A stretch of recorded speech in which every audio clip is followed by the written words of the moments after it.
Alright, I did some cutting here of goldenrod and canarygrass, and this area was predominantly goldenrod. You can see by these stems here.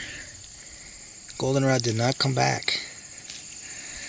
I cut this twice. I cut it first in the beginning of August, or maybe late July, real late July, and then I cut it again the third week of August. And I sowed it the first time with radish and turnip, and there's a little bit of chicory in there, some wheat grain, rye grain, winter rye, and I think there's some rape in there. But most of that really didn't show up. Maybe it did show up and then it got ate. Because if we go over here to the caged area, you can see it's grown up where the deer has left it alone. This is predominantly canarygrass, and I only cut it once because I didn't want to go in the cage, and plus I want to see what would happen. If cutting it once was enough, and I don't think it is.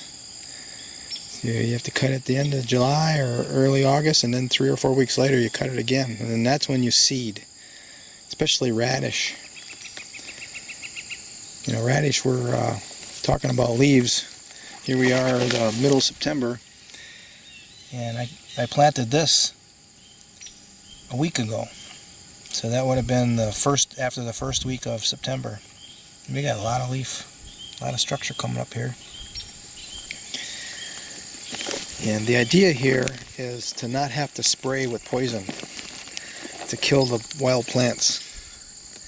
Can we get a good forage crop for deer at the same time we're not using any chemicals? Because it's definitely proven now that this glyphosate and probably all the other herbicides and pesticides all cause cancer. And we have to learn how to get along without that stuff. So I think this is a raging success right here. We know the canarygrass isn't going to be growing too much taller anymore. And probably this fresh stuff that's coming up, oh, this might be ryegrass right here. Oh, no, it's too sharp. No, I don't think so. Maybe this greener stuff is ryegrass. Ooh, this is really soft and succulent. This might be ryegrass. See, I don't even know. I'm experimenting with everything, and probably I call experiments because I don't know.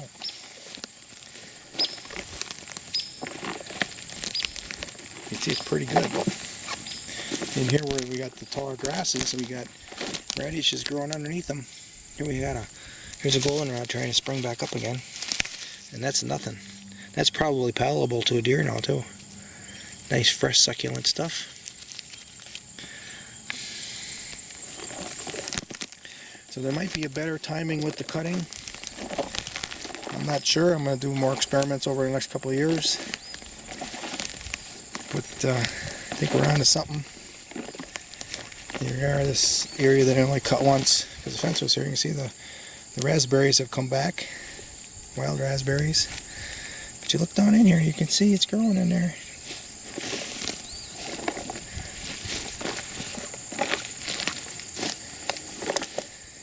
Even in there, you gotta look. So this might have been the second sowing. The little plants are working up through that.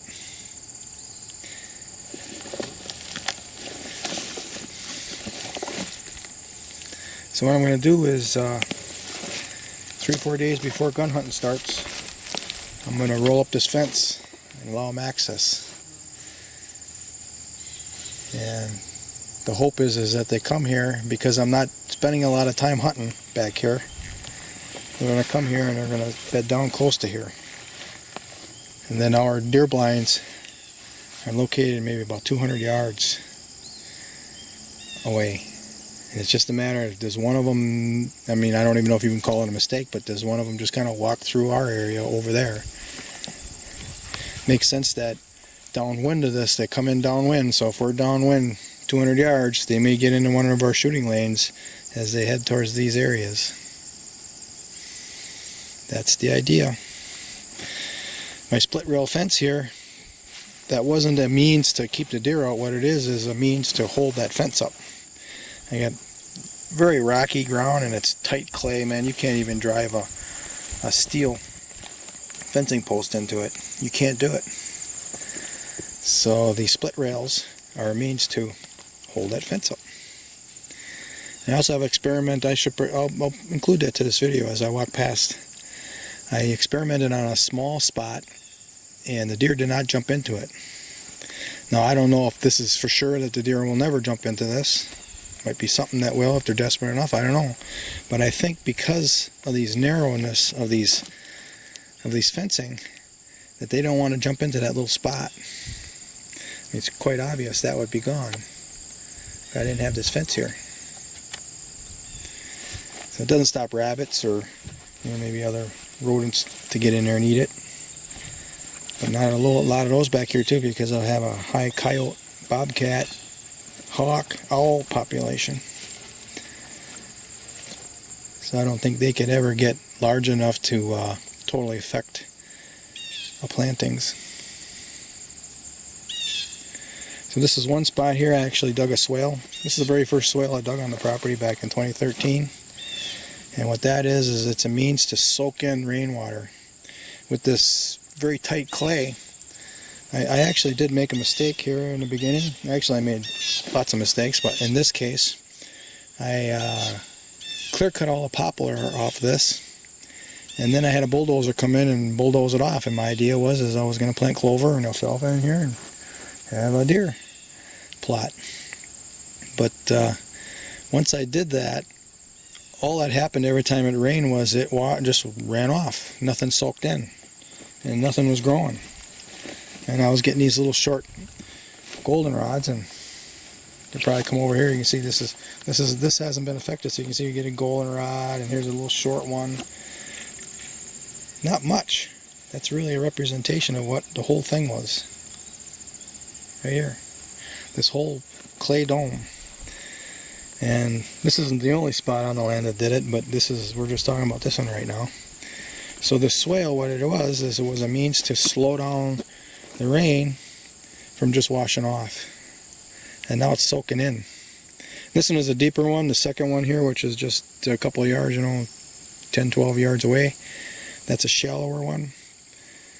But the steeper one, if you dig down into this clay, 5 feet, it's dry as a bone. Just doesn't allow anything in here.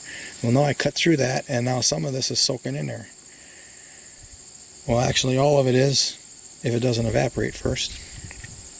And I planted bird's foot trefoil and alfalfa in here originally, and that material, those plants, put down very deep roots. So between the, trefoil and the swale, we're revitalizing this property here, this part of the property.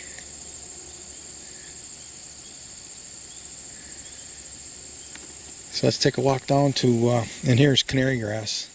You can see right now the Canarygrass is dying back, turning brown, unpalatable to deer. I mean, they'll eat it if there's nothing else. Oh, here's a sumac coming up. Yeah, we like sumac. Those are nitrogen fixers. And the idea now is to plant a tree alongside of it that'll eventually eat the sumac. Ah, good thing I saw that. When the leaves fall off, that's when I start planting trees. So I'll put something here. But anyways, there really isn't anything here for deer to eat. And plus there's, I think, some alkaloid or something in it that intensifies as the canary grass ages. But when it first comes up, it's palatable. You can see we got green, nice green palatable grass right now.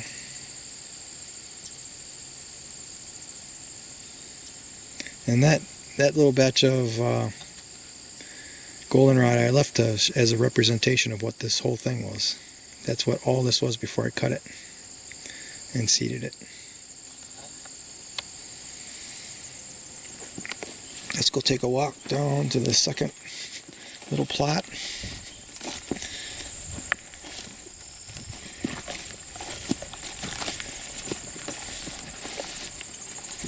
That's a Huggle Culture, and I've got mulberries, locusts, crab apples, aronia, with some wild plums planted in here. Hazelnuts. So here's the shallower, larger swale. This is the second swale I had dug on here. It's the second swale I ever had dug. And what I did was I hired an excavator operator. He brought his excavator here, and then I directed the excavator with a laser level. And this here was mostly Canarygrass. Ooh, what's this? I bet you that's a chestnut. I got some chestnuts from Coldstream Farms. And I planted a whole bunch of them on the swale. I thought most of them died back, but look at that, there's a little one there. I have to get a cage or a tube over that. Here's the other one. And I did cut this twice as well. So some of this grass is probably rye grain. If we look down into this, you can see we have radishes coming up in amongst it. And I got old else like clovers in here too, so there's probably some little clovers. You can see the little clover right there. We don't want this to be ready now. We want it to be growing up so that it's ready end of October. And radishes, I know from my garden that they'll take hard frosts and they'll live through it. I think it's got to get down to like 20 degrees Fahrenheit before it'll kill the radish off. It suppresses it from growing anymore, but it doesn't kill the leaf off right away. So if we can get it into close to gun season, maybe we'll have some deer hanging around here. That's bird's foot right there. And since I cut this down, the bird's foot now is coming back because the Canarygrass was beginning to shade it out. Bird's foot is really good. There actually is some chemicals in bird's foot that deer don't want to eat too much of it. They kind of just nip at it a little bit. So it'll attract them. They'll nip at it, but they don't eat it to the ground. They don't finish it off like they will a sweeter legume.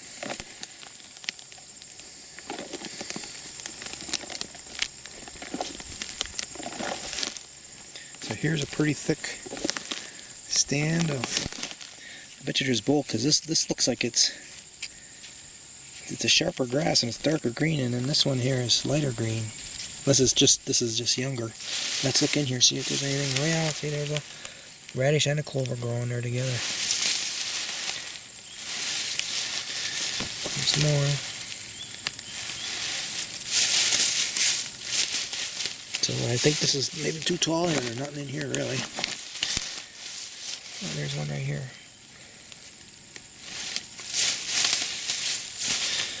So it probably needed to be cut a little bit later. So maybe next year we wait until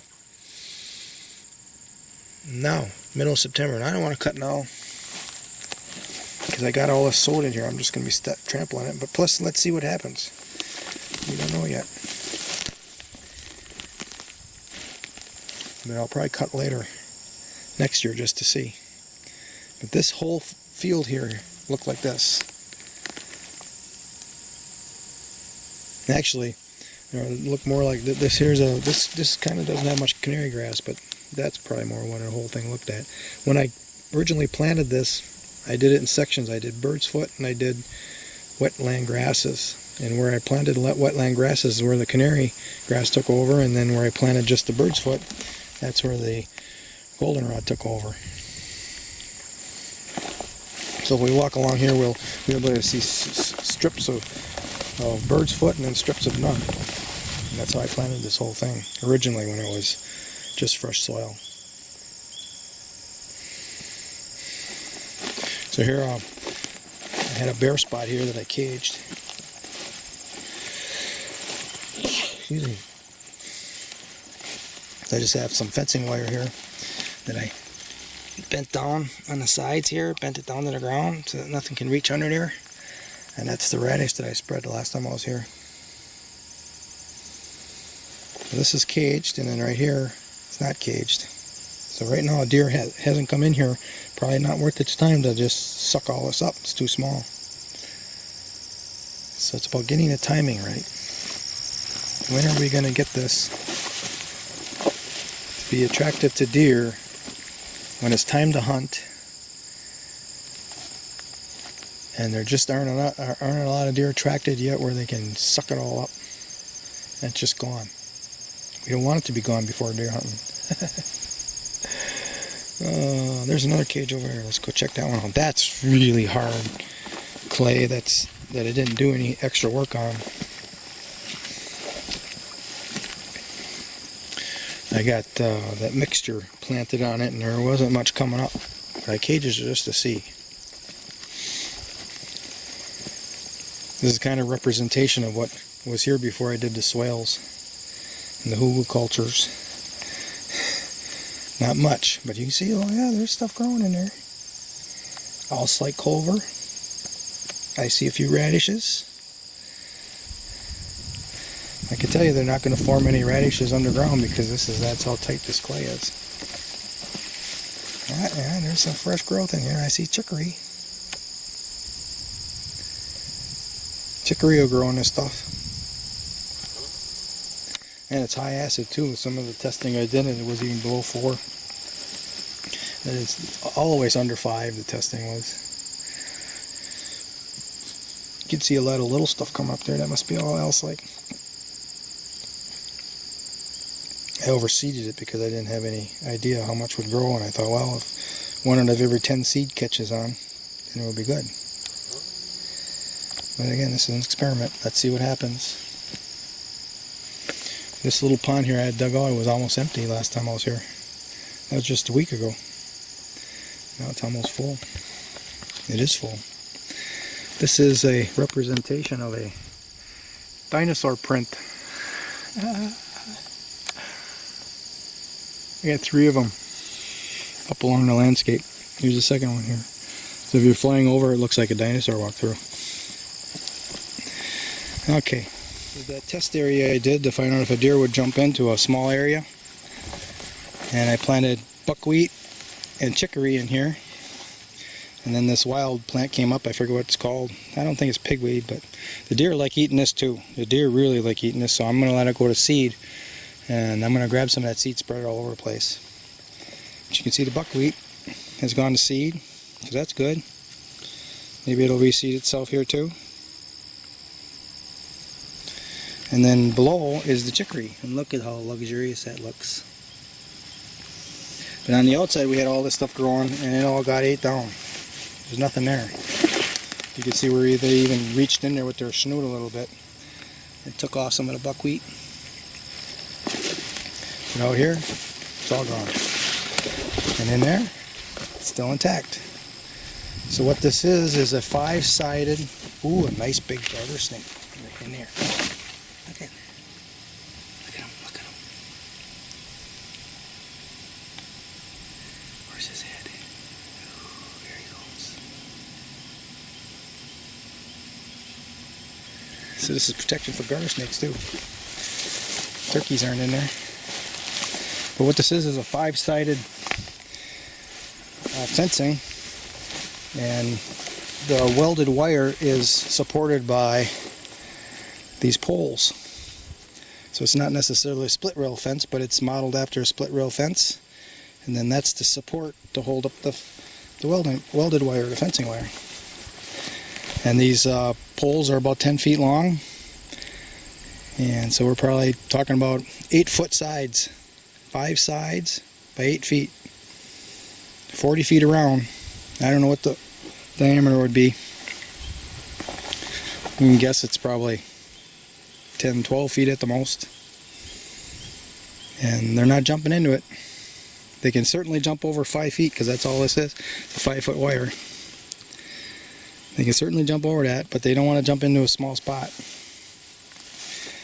So that's very interesting. Week before gun hunting, I'm going to open this up and let them in.